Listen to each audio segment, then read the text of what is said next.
आप सभी को सुप्रभात और नमस्ते। बृहन्मुंबई महानगरपालिका शिक्षण विभाग ऑनलाइन एजुकेशन में आप सभी का स्वागत है। कक्षा 9वीं विषय हिंदी पाठ मेरे पिताजी। ये हमें पूरक पठन है।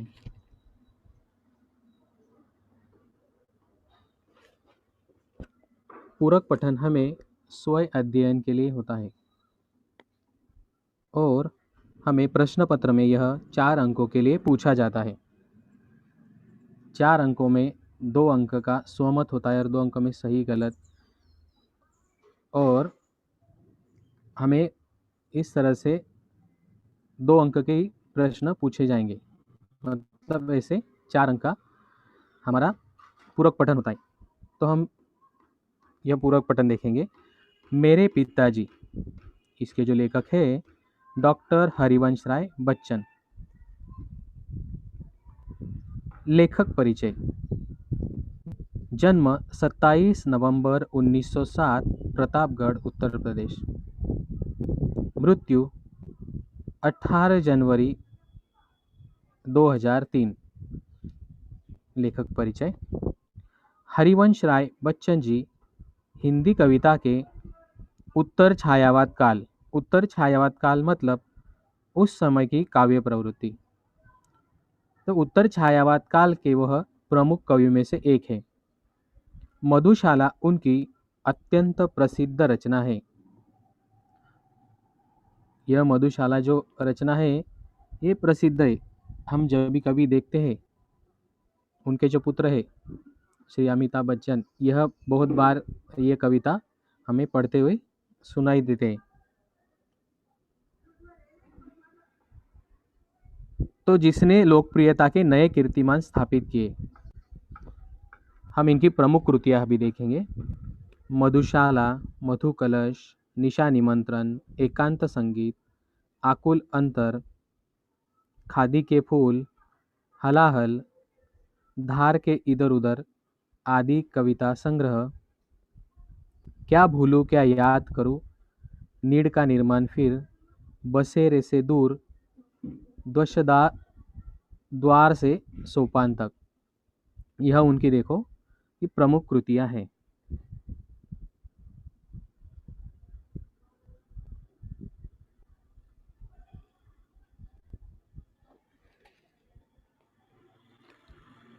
गद्य संबंधी।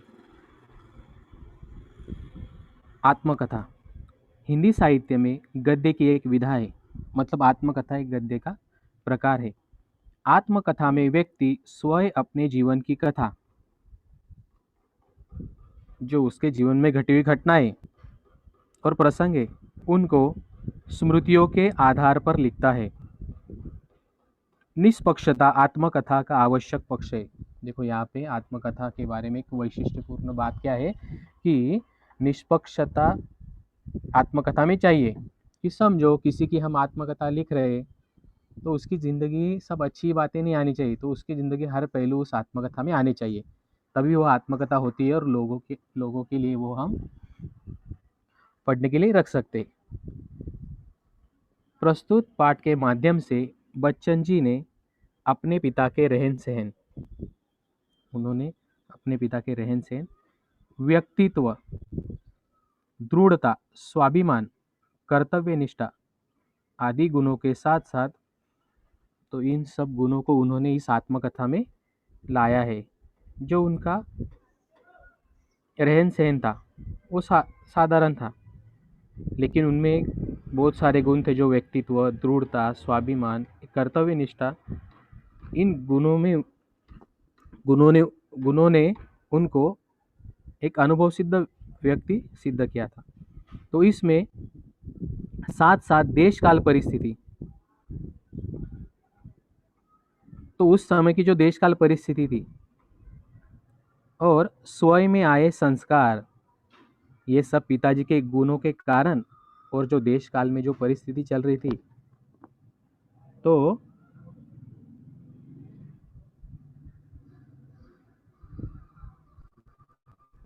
यहाँ पे परिवर्तनों को प्रभावी ढंग से चित्रित किया है। तो उनमें जो इन परिस्थिति के कारण जो संस्कार आए, तो ये प्रभावित ढंग से उन्होंने चित्रित किया है।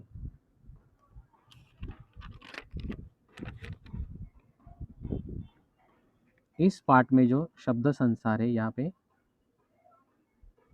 नैमित्तिक मतलब निमित्त संबंधी, विलायत विदेश, वाक चातुर्य वाक पटुता बोलने में चतुराई, अचेतन चेतना रहित जिसमें चेतना नहीं है ऐसा, चलास चलने का शौक।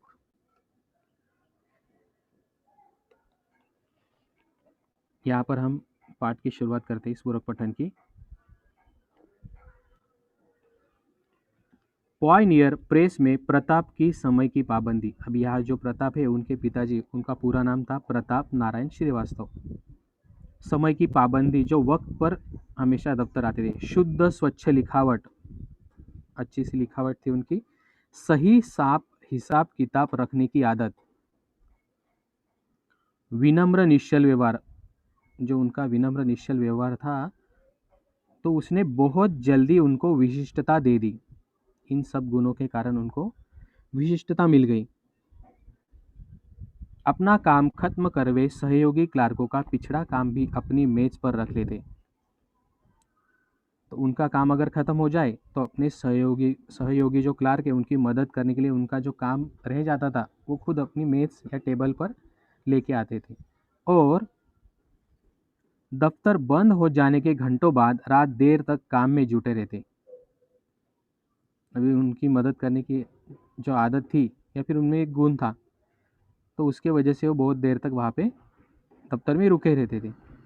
इस प्रकार वे अधिकारियों और सहकर्मियों दोनों के प्रिय बन गए। तो अपने दफ्तर में जो अधिकारी थे और सहकर्मी थे, इन गुणों के कारण, और उनको जो और एक गुण था जो किसी की भी मदद करने का, तो उस वजह से वह वहाँ पे अपने दफ्तर में प्रिय बन गए। घर से दफ्तर 4 मील होगा, कुछ कम भी हो सकता है। तो दफ्तर का उतना अंतर था। तो फासले के मामले में मेरा अनुमान हमेशा गलत होता है। तो यहाँ पे लेखक कहते हैं कि ज़्यादा की तरफ, मतलब मैं कभी भी फासला बताता तो थोड़ा वो ज़्यादा ही निकलता है। वे पैदल ही आते जाते, शायद पैसे बचाने की गरज से। उनको लगता था कि वो पैदल ही आते जाते आएंगे कि शायद कोई पैसे बच जाए और कहीं दूसरी तरफ वो खर्च कर सके किसी अच्छी जगह। साइकिल न उन्होंने खरीदी न उसकी सवारी की, उस वजह से उन्होंने साइकिल भी नहीं खरीदी। दफ्तर के लिए उन्होंने एक तरह की पोशाक अपनाई और जितने दिन दफ्तर में गए उसी में गए। तो उस पोशाक की वजह से वो देखो कि एक ही तरह की पोशाक उनकी थी दफ्तर जाने के लिए। काला जूता, ढीला पाजामा, अचकन, अचकन मतलब लंब बंद गले का कोट, जो उनके लंबे इकहरे शरीर पर खूब फबती थी, मतलब जचती थी, उन्हें अच्छी लगती थी। जो उनका लंबा इकहरा शरीर था उस पर ये अचकन बहुत अच्छी लगती थी। और दुपल्ली टोपी, जो हम देखते हैं कि दुपल्ली टोपी और ये सब वो पहन के एक पोशाक उनकी हमेशा दफ्तर के लिए जाने के लिए होती थी। जाड़े में मेरी माँ के हाथ का बुना ऊनी गुलूबन, गुलूबन हम इसे कहते हैं, मफलर भी कहते हैं, तो उनके गले में पड़ा रहता। दफ्तर से बाहर के लिए वे धोती पर बंद गले का कोट पहनते थे। तो दफ्तर से बाहर जाने के लिए, मतलब अभी ये दफ्तर के लिए जो पोशाक हो गई, और दफ्तर से बाहर के लिए वे धोती पर बंद गले का कोट पहनते थे। सिर पर फेल्ड कैप, जो उन दिनों विलायत से आती थी। जो फेल्ड कैप होती है, अपनी साधारण जो कैप होती है उस तरह की, तो वो विलायत से आती थी और काफ़ी महंगी होती थी। पिताजी बाहर निकलते तो छाता उनके हाथ में ज़रूर होता। कभी बारिश का मौसम होता तो वो छाता हाथ में लेके निकलते। मौसम साफ हो और रात हो तो वे छड़ी लेकर चलते थे। तो यहाँ पे देखो उनका एक, मतलब रोज की जो दिनचर्या थी या फिर उनके पास जो जो कुछ चीज़ें रहती थी उनका वर्णन यहाँ पे देखो लेखक ने किया है कि वह बाहर जाते वक्त छाता उनके हाथ में ज़रूर होता था, और मौसम अगर साफ हो तो रात हो तो वे छड़ी लेकर चलते थे। उनके पास छड़ी रहती थी, पर पतली नहीं, अच्छी मोटी मजबूत थी। जो छड़ी थी उनके पास वो मोटी मजबूत थी। लंबी लाठी मेरे घर में नहीं थी, पर लाठी चलाने की तालीम पिताजी ने कभी जरूर ली होगी। तो यहाँ पे उनको लाठी चलाने की तालीम मिली होगी, इसलिए वो लाठी अपने साथ में रखते थे, ऐसा उनको लगता था। मुझे एक बार की याद है, शहर में किसी कारण हिंदू मुस्लिम दंगा हो गया था। तो एक बार शहर में हिंदू मुस्लिम दंगा हो गया था, तो पिताजी ने धोती ऊपर कर ली, कुर्ते की बाह चढ़ा ली, तो इस तरह वो उस तरफ जाने की तैयारी करने लगे, और अपना पहाड़ी मोटा डंडा दाहिने हाथ से कंधे पर संभाले। तो उन्होंने धोती ऊपर कर ली और कुर्ते की बाह चढ़ाने के बाद अपना जो मोटा डंडा, जैसे हम पुलिस कवायद करते हैं ना, उसी तरह से वो रख के अपना बायां हाथ तेजी से हिलाते नंगे पांव आगे बढ़े, मतलब पैरों में कुछ नहीं था। इस तरह से वो वहां गए। उन्होंने उनके पास जाकर कहा, मैं लड़ने नहीं आया हूँ, लड़ने को आता तो अपने साथ औरों को भी लाता। अभी वहां पे दंगाई लोगों से उन्होंने जाकर कहा कि मैं लड़ने नहीं आया हूँ, मैं समझाने आया हूँ। मुझे लड़ना हो तो मैं और दो चार लोगों को साथ में लेके आता था। डंडा केवल आत्मरक्षा के लिए साथ है। मेरे पास डंडा तो मैंने खुद की आत्मरक्षा के लिए रखा है। कोई अकेला मुझे चुनौती देगा तो मैं पीछे नहीं हटूंगा। यहाँ पे मैं पीछे हटूंगा ही नहीं अगर कोई अकेला है तो। मर्द की लड़ाई बराबर की लड़ाई है। चार ने मिलकर एक को पीट दिया तो क्या बहादुरी दिखाई। तो अगर चार लोगों ने मिल एक को पीट दिया तो उसमें बहादुरी नहीं होती। अकेले सिरफिरे की बात समझी जा सकती। अगर कोई अकेला आदमी हो तो उसकी बात समझी जा सकती कि उसे समझाने वाला कोई नहीं, वो अकेला है। अगर उसके दिमाग में अगर गुस्सा भरा हो तो वो कुछ भी करता है, लेकिन अगर चार लोग हैं तो एक दूसरे को समझा सकते। अकेले सिरफिरे की बात समझी जा सकती, चार आदमी मिले तो उन्हें कोई समझदारी की बात करनी चाहिए। मतलब यहाँ पे चार लोग कुछ समझदारी भरी बात करके वहाँ से हट जाएंगे, वो उस बात में, उस झगड़े में या फिर दंगे में नहीं पड़ेंगे। इस तरह की लड़ाई तो बेसमझी की लड़ाई है। कहीं किसी ने किसी को मारा, आपने दूसरी जगह किसी को दूसरी को मार दिया। समझो आपने दूसरी जगह किसी को मारा या फिर उसने आपको मारा। धर्म का नाता है तो पास पड़ोस इंसानियत का नाता भी है। हम देखते हैं कि पास पड़ोस में हम इंसानियत से हमें रहना चाहिए, और धर्म का नाता तो है और पास पड़ोस का इंसानियत का नाता भी है यहाँ पे। तो इंसान मेल से रहने को बनाए, ये महत्वपूर्ण बात उन्होंने यहाँ जो समझाने के लिए वहाँ गए थे, तो उन्होंने कही कि मेल से सबको रहना है। लड़ाई कितने दिन चलेगी? 2 दिन, 4 दिन, 5वें दिन फिर सुलह से रहना होगा।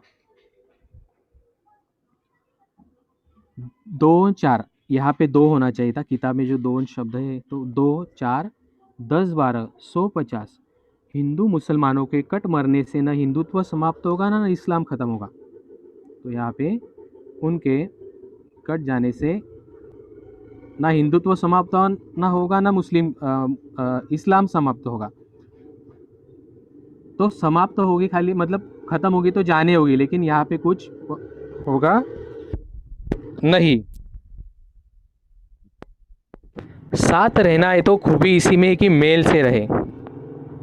हम लोगों को साथ में ही रहना चाहिए, एक दूसरे से टकराने की ज़रूरत नहीं। दुनिया बहुत बड़ी है, दुनिया बहुत बड़ी है, लोग एक दूसरे से मेल के साथ रहते हैं, तो हमें एक दूसरे से कुछ टकराने की ज़रूरत नहीं। यहाँ पे देखो उनके जीवन का जो प्रसंग लेखक ने बताया है कि वो एक समझदार व्यक्ति की तरह वहाँ पे समझाने गए थे। आगे क्या होता है देखो। पिताजी की बातों का असर हुआ, उन दंगाइयों पर उनकी बातों का असर हो गया, जो समझदारीपूर्ण बातें थी। उस दंगे में फिर कोई वारदात नहीं हुई। आगे फिर कई बार जब शहर में हिंदू मुस्लिम दंगे हुए, जो कई बार शहर में दंगे हुए, हमारे मोहल्ले में शांति बनी रही। तो इनके वजह से वो मोहल्ले में शांति बनी रही। आगे मेरे पिताजी का जीवन प्राय अक्सर एक ढर्रे पर चलने वाला था, मतलब एक ही मार्ग पर।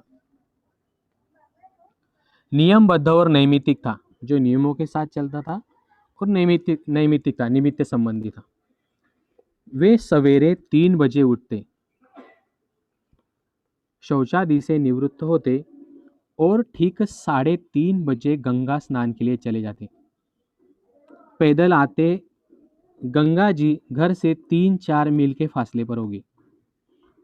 तो यहाँ पे देखो, उनका जो नियमबद्ध जीवन था उसमें से कुछ पहलू यहाँ पे दिखाए गए। तो सवेरे वो जल्दी उठते थे, बाद में गंगा के लिए स्नान के लिए जाते थे और पैदल ही जाते थे। गंगा जी घर से 3-4 मील फासले पर होगी जो नदी थी। वे ठीक 6:30 बजे नहाकर लौटते, साथ में ही एक सुराही गंगा जल भी लाते। तो वहाँ पर सुराही मतलब एक लंबे मुंह वाला बर्तन, और पूजा पर बैठ जाते।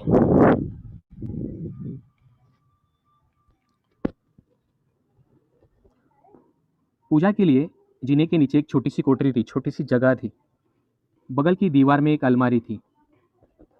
तो उसमें एक अभी छोटी सी जगह जो थी पूजा के लिए, उस पर एक बस्ते में बंधी 2 पुस्तकें रखी रहती, एक रामचरितमानस और दूसरी गीता। तो उन्होंने देखा कि वहाँ पे जो 2 ही किताब रखी थी बस्ते में, क्योंकि जगह कम थी वहाँ पे। पूजा की कोठरी में कोई मूर्ति न थी। दीवार से राम, कृष्ण, शिव, गणेश, हनुमान, सरस्वती, लक्ष्मी, दुर्गा की शीशे से जड़ी छोटी छोटी तस्वीरें लटकी थी। तो वहाँ पे देखो कि ये छोटी छोटी जो शीशे से लटकी तस्वीरें, वो छोटी सी कोठरी में पूजा के लिए रखी थी। पिताजी को बहुत झुककर उस कोठरी में जाना होता। अब वे उसमें बैठ जाते, जगह छोटी होने के कारण बस इतनी ही जगह बचती कि सामने रेहल रखकर उस पर पोथियाँ खोली जा सके। तो अभी देखो इतनी जगह थी कि रेहल मतलब किताब रखने का जो लकड़ी साधन होता है, लकड़ी का, सामने अब हम किताब उससे खोलकर पढ़ सकते हैं आसानी से। तो ऐसा वो रेहल रख कर उस पर पोथियाँ खोली जा सके। तो इतनी ही जगह उनके बैठने के बाद वहाँ पे रह जाती थी। वे मानस का नवाहिक पाठ करते थे। रोज उनका जो पाठ रहता था, यानी प्रतिदिन इतना, मतलब रोज का कितना पढ़ते थे कि 9 दिन में पूरी रामायण समाप्त हो जाए। तो 9 दिन में पूरी रामायण समाप्त हो जाए, इतना वो प्रतिदिन पढ़ते थे कि 9 दिन में वह पूरी हो जाए। उनकी मानस की पोथी में जो अब तक मेरे पास है, उनकी मानस की पोथी उन्होंने अभी तक संभाल के रखी है। उन्हीं के हाथ के नवाहिक के निशान लगे हैं, उस पर उन्हीं के हाथ के नवाहिक के निशान थे। पाठ वे स्वर करते थे, मतलब सुरों के साथ करते थे। उनकी आवाज़ सुरीली नहीं थी, उनकी आवाज़ तो थी जो सुरीली नहीं थी। गाते मैंने उनको कभी नहीं सुना। तो वो गाते नहीं थे, लेकिन वो मतलब पढ़ने के जैसे सुर में लगाकर पढ़ते थे। पर उनका स्वर था साफ, सप्रान और लयपूर्ण था। तो इनके स्वर में यह गुण थे। और कोठरी से निकली उनकी आवाज़ सारे घर में गूंजती थी। तो इस तरह से वहाँ पे देखो, ये उनकी दिनचर्या के बाद जो पूजा के लिए वह क्या क्या करते थे। तो उनके जो सुरों के साथ जो नवाई का पाठ करते थे, ये सब वो उनकी आवाज़ इसके बाद घर में गूंजती थी।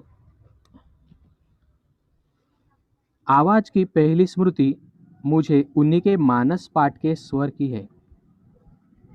जो मानस पाठ का स्वर है, यही स्मृति उनकी पहली थी। और जब तक मैं उनके साथ रहा, प्रतिदिन उनके पास का स्वर मेरे कानों में गया।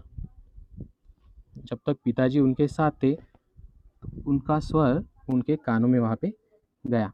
मैं कल्पना करता हूँ कि सॉरी, मैं जन्म के पहले दिन से ही, सॉरी मतलब एक झूले के जैसा साधन होता है बच्चों के सोने के लिए, तो वह कल्पना करते कि सॉरी में जन्म के पहले दिन से ही मैंने उनका पाठ स्वर शुरू कर दिया होगा, सुनना शुरू कर दिया होगा। सॉरी पूजा की कोठरी के सामने दालान में एक सिरे पर बनाई जाती थी। जो सॉरी थी तो पूजा की कोठरी के सामने उसे लगा दिया जाता था।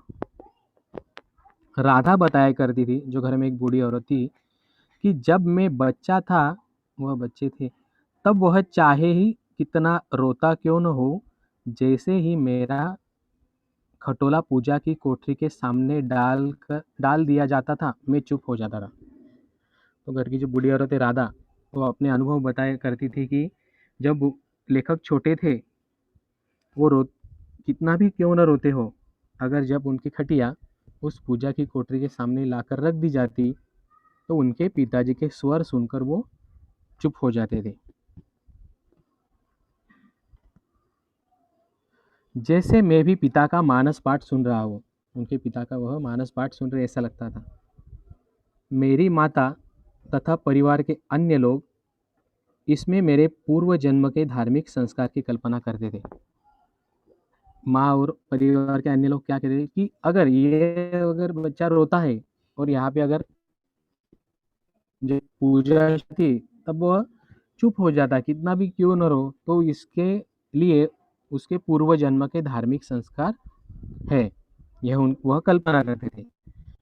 अब मैं ऐसा समझता हूँ कि यह मेरे पिता के स्वर की लिफ्ट या लय थी। जो स्वर हम देखते हैं, लिफ्ट मतलब जो स्वर कम ज़्यादा होता है, और लय थी जो मुझे शांत कर देती थी। उनके स्वर सुनने के बाद वो शांत हो जाते। इतना मैं ज़रूर मानता हूँ कि इन श्रवण संस्कारों ने उस समय अद्भुत रूप से मेरी सहायता की होगी। तो ये बचपन से इन श्रवण संस्कार उनके कानों में पड़े।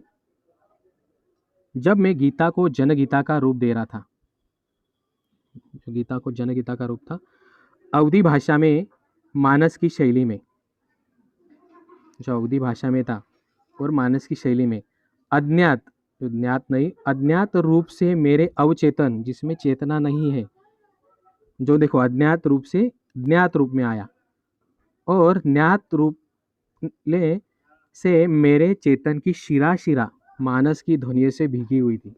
जो बचपन से वह सुनते आ रहे, तो जो शिरा शिरा थी मानस की ध्वनि से उनकी भीग गई थी, मतलब स्वर उनको पठित हो गए थे, उनको उनकी स्मृति में वह बैठ गए थे। आगे देखेंगे। पिताजी मौन रहकर गीता पढ़ते थे, शायद चिंतन करने की दृष्टि से। मानस में वो बहा करते थे, मतलब डूब जाते थे पढ़ते वक्त। संस्कृत का उन्हें साधारण ज्ञान था, अल्प ज्ञान था।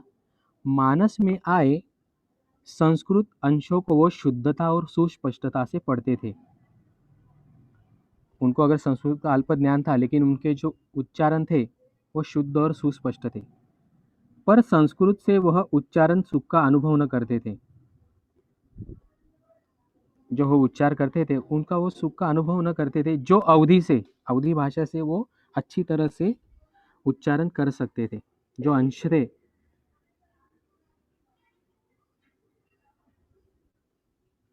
कविता सस्वर पढ़ने का मुझे भी शौक है। ब्रज और अवधी, ब्रज और यह भाषा है, ब्रज और अवधी की कविता में घंटों पढ़ सकता हूँ। इन भाषाओं की कविताओं बहुत देर तक पढ़ सकते। मानस का तो स्वस्वर अखंड पाठ मैंने कई बार किया है, पर मानस की बात ही और है। खड़ी बोली की कविता, मतलब खड़ी बोली में जो कविता है, मैं घंटे भर भी पढ़ूं तो मेरी जीभ ऐंठने लगती है। जो उनकी जीभ थी ऐंठने लगती है, मतलब रुक रुक के वो बोलते थे। उर्दू के साथ यह बात नहीं है। अभी अलग अलग भाषाओं में उनका जो अनुभव था वो वहाँ पे इन्होंने रखा है। मतलब यह सब जो चीज़ें थी आत्मकथा के रूप में, यह हरिवंश राय जी बच्चन के सामने घट रही थी, तो इसका वर्णन उन्होंने बहुत ही अच्छी तरह से व्यक्त किया है। आगे,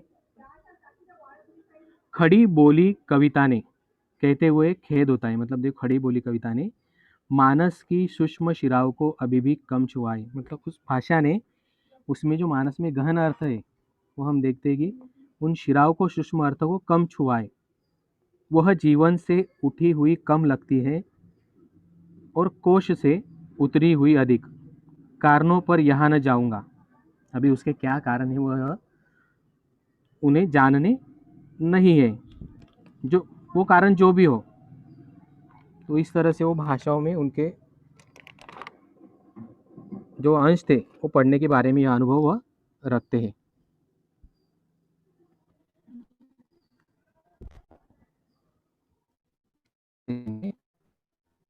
जैसे पिताजी ठीक 8:30 बजे उठते, उस समय तक मेरी माताजी भोजन तैयार कर देती। उन्हें जल्दी दफ्तर जाना था तो तब तक भोजन हो जाना था। वे रसोई में बैठकर भोजन करते और कपड़े पहन 9 बजते दफ्तर के लिए रवाना हो जाते। उन्हें जल्दी जाना पड़ता था, तो उनका एक समय की पाबंदी का जो गुण था वो इसी वजह से वो अपनी जल्दी तैयारी करके वो दफ्तर के निकल जाते थे। किसी किसी दिन ऐसा भी होता कि किसी कारण भोजन समय पर न होता, किसी कारण अगर भोजन को देर हो गई बनाने में, तो पिताजी को बहुत गुस्सा आता था और माँ कांपने लगती। गुस्से की वजह से वह माँ को जो अगर गुस्से के इसे देखते तो माँ कांपने लगती थी, पर गुस्सा निकालने का समय भी उनके पास न होता। जल्दी जाने के चक्कर में वह गुस्सा भी व्यक्त नहीं कर सकते थे। वे जल्दी जल्दी कपड़े पहनते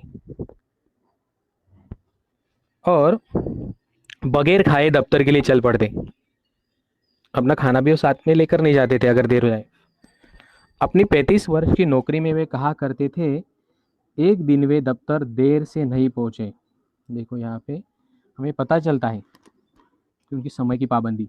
मेरी माताजी जल्दी जल्दी पूरियाँ बनाती और एक डिब्बे में खाना रखकर मोहल्ले के किसी आदमी से दफ्तर भिजवाती। तो अगर वो खाना साथ में लेके नहीं जाए तो यह उनकी माँ करती थी। और जब तक मेरे पिताजी को खाना खिलाकर जो आदमी मेरे पिताजी को खाना खिलाकर वापस न आ जाता, वे भोजन न करती। जब कोई जानने वाला न मिलता तो उनका दिन भर का उपवास होता। अगर कोई उनके दफ्तर के लिए खाना अगर ले जाने वाला नहीं मिला तो उनका उपवास हो जाता था। घर की 3 बुढ़िया, राधा, मेरी दादी और महारानी की बातें सुनने को ऊपर से मिलती। अभी अगर उपवास हो जाता तो इनसे भी उनको ताना सुनना पड़ता था। मेरी माँ न खाती तो वे कैसे खाते।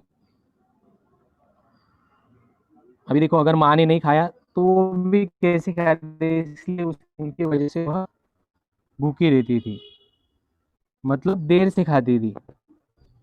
पर अपनी भूख का गुस्सा वे दिन भर माँ पर उतारती रहती। दिन भर माँ को वो कोसती रहती थी कि तेरी वजह से हमें खाने में देर हो गई। आगे देखेंगे। पिताजी के दफ्तर से लौटने का कोई समय नहीं था। अभी हमने देखा था कि वो अगर अपने सहकारियों की मदद करते थे तो इसलिए उनका समय नहीं था। नौकरी के प्रारंभिक वर्षों में प्राय देर से लौटते थे। वो अक्सर देर से लौटते थे, 8-9 बजे। इससे भी अधिक देरी से, कभी कभी उनको ज़्यादा देर हो जाती थी और खाना खाकर सो जाते थे। बात को जब कुछ जल्दी आने लगे तो खाना खाने से पहले कुछ देर पढ़ते, कभी खाना खाने के बाद भी। उनकी आदत जो पढ़ने की थी, अगर जल्दी आ जाते तो पढ़ते बैठते थे, फिर खाना खाकर उसके बाद में भी वो पढ़ते थे। तो कभी कभी वो घूमने निकल जाते थे। सुबह गंगा स्नान में आने जाने के 8 मील, दिन को दफ्तर आने जाने के 8 मील, यानी कुल 16 मील चल लेने पर भी उनकी चलास तृप्त नहीं होती थी। चलास मतलब चलने की आदत। तो इतना घूमने के बाद भी वह थकते नहीं थे और रात को भी 2-3 मील घूम फिर कर आने को वह तैयार रहते। रात को भी वो घूम फिर कर आते थे। तभी तो मैं कहता हूँ कि उन्हें चलने का मर्ज था। चलने का मर्ज मतलब बीमारी। तो उनको चलने की बीमारी थी, जो उनको खुद को भी पता नहीं हो जाता कि दिन में वो कितने घूम जाते थे। सबसे आश्चर्य की बात यह थी कि रात को चाहे जितनी देर से सोए, उठते वो सुबह 3 बजे ही थे। रात को वो कितनी भी देर सोए तो सुबह वो 3 बजे ही उठते थे। उनका कहना था कि नींद लंबाई नहीं गहराई मांगती है। नींद गहरी होनी चाहिए, लंबी नहीं। यानी कम घंटों की नींद भी, गहरी नींद ज़्यादा घंटों की हल्की नींद का काम कर देती है। तो यहाँ पे नींद के बारे में उनका यह मानना था। उनके इस फॉर्मूले के प्रति विश्वास ने मुझसे अपनी नींद पर कितना अत्याचार कराए। इस फॉर्मूले की वजह से लेखक भी क्या करते थे, कभी रात को कितनी भी देर से सोए तो सुबह वो जल्दी उठते थे। इसे सोचकर कभी कभी मैं कहता हूँ कि जब मैं मरूं तो मुझे 7-8 दिन तक यूं ही पड़े रहने देना। इस असंभव कल्पना भर सुखद है। ये असंभव कल्पना थी, मतलब ये नहीं होने वाला था, लेकिन यह सुखद थी किस बारे में, क्योंकि अगर वो उनकी मृत्यु होती तो 7-8 दिन तक वैसे उनको सोने दिया जाए, क्योंकि उनकी नींद इस फॉर्मूले के वजह से पूरी नहीं होती थी। अगर हमें कितनी भी देर हो जाए तो सुबह हम जल्दी उठेंगे। बहुत सी रातों की नींद पूरी करनी है, क्योंकि उनकी बहुत सी रातों की नींद अभी अधूरी है। आगे, समय की पाबंदी की जो उत्कटता उन्होंने अपनाई थी, वो समय के पाबंद थे। उनके निभाने के लिए घर के लोगों का सहयोग आवश्यक था। तो उनकी समय की पाबंदी को निभाने के लिए घर के लोगों की मदद आवश्यक थी। कैसे? उन्हें सेंस ऑफ टाइम, मतलब वक्त का अंदाज देने के लिए पिताजी ने अपनी नौकरी के पहले वर्ष में एक आराम घड़ी खरीदी। अभी वहाँ पे अलार्म यहाँ पे शब्द है और आराम भी है, उसे हम आराम घड़ी भी कहते हैं, और लाकर दालान की तिकोनिया पर रख दी।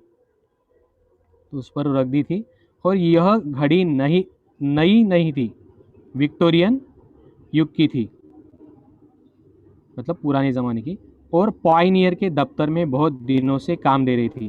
वहाँ पे वो दफ्तर में थी। वह कंडम माल की तरह, मतलब वो खराब, मतलब वो चलने लायक नहीं थी, इसलिए निकाल दी गई। तो पिताजी ने शायद 2 रुपए में ले ली। यह घड़ी बेहया साबित हुई, मतलब बेशर्म साबित हुई। कैसे? थोड़ी बहुत सफाई के बाद वह चलने लगी तो चलती चली गई। तो यहाँ पे थोड़ी बहुत जो सफाई हुई, अभी देखो दफ्तर में थी तो वह नहीं चल रही थी, और घर पे लाई तो थोड़ी साफ सफाई के बाद वह जैसी चलने पड़ी तो चलती रही। 7वें दिन उसमें चाबी देनी पड़ती, हर 7वें दिन उसमें चाबी देनी पड़ती थी। वह अलार्म भी बजाती। उसके कभी घड़ी साज के यहाँ जाने की मुझे याद नहीं, मतलब घड़ी बनाने वाले की के पास वह नहीं गई उसके बाद में। तिकोनिया और खाली इसकी कोई तस्वीर मेरे दिमाग में नहीं। जो अभी देखो बहुत वक्त हो जाने के पास इन चीज़ों की उनके मन में तस्वीर नहीं थी। मेरे पिता के जीवन पर्यंत वह चलती रही। उनकी मृत्यु को लगभग 30 वर्ष होने आए। तो यहाँ पर उनके जीवन पर्यंत, मतलब मृत्यु तक वह चलती रही, और उसके बाद भी 30 वर्ष होने आए, वह अब भी चल रही है, मेरे पास नहीं है। वह घड़ी अभी उनके पास नहीं थी।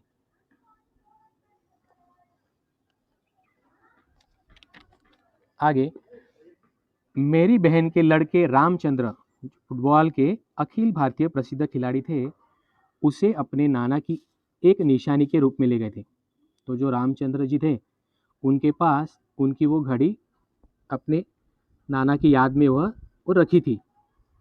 मैं जब कभी राम के घर जाता हूँ, तो उनके घर ये कभी लेखक जाते थे, तो हिर फिर कर मेरी आंख उस घड़ी पर जा टिकती है। तो बार बार उसको देखते थे।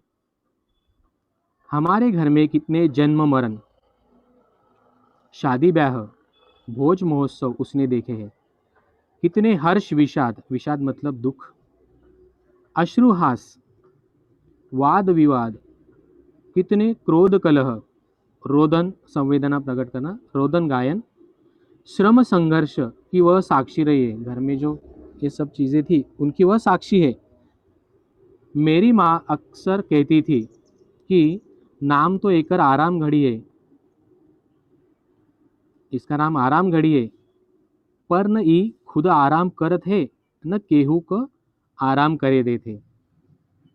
आराम घड़ी नाम ऐसी घड़ियों को शायद ही इसलिए दिया गया होगा कि आराम घड़ी, यह नाम क्यों पड़ा होगा कि ये एक जगह रख दी जाती, एक जगह रख दी जाती। अलार्म से आराम आया तो भी कोई अचरज की बात नहीं। यहाँ पे हम देखते हैं कि अलाम यह शब्द से अलग शब्द बन के आराम यह आया होगा, तो इसमें आश्चर्य की बात नहीं। कभी कभी आराम का आ भी छोड़ दिया गया है, और ऐसी घड़ियों को मैंने लोगों को राम घड़ी भी कहते सुना है। तो घड़ी के बारे में देखो, वह खुद तो आराम मतलब आराम घड़ी कहते हैं, एक ही जगह पर होती है लेकिन वो चलती रहती है, और उसके साथ में लोगों को भी भाग दौड़ करनी पड़ती है। तो इस तरह उनकी माँ कहती है कि यह नाम के लिए आराम घड़ी है, अगर ये चलती रहती है, खुद आराम नहीं करती और दूसरे को भी वो आराम करने नहीं देती है। तो इस तरह देखो, हमने इस पाठ में देखा है कि लेखक ने अपने पिताजी के जो गुणों के संबंधी और उनके दैनिक जीवन के बारे में बहुत अच्छे ढंग से यहाँ पे वर्णन उन्होंने किया है।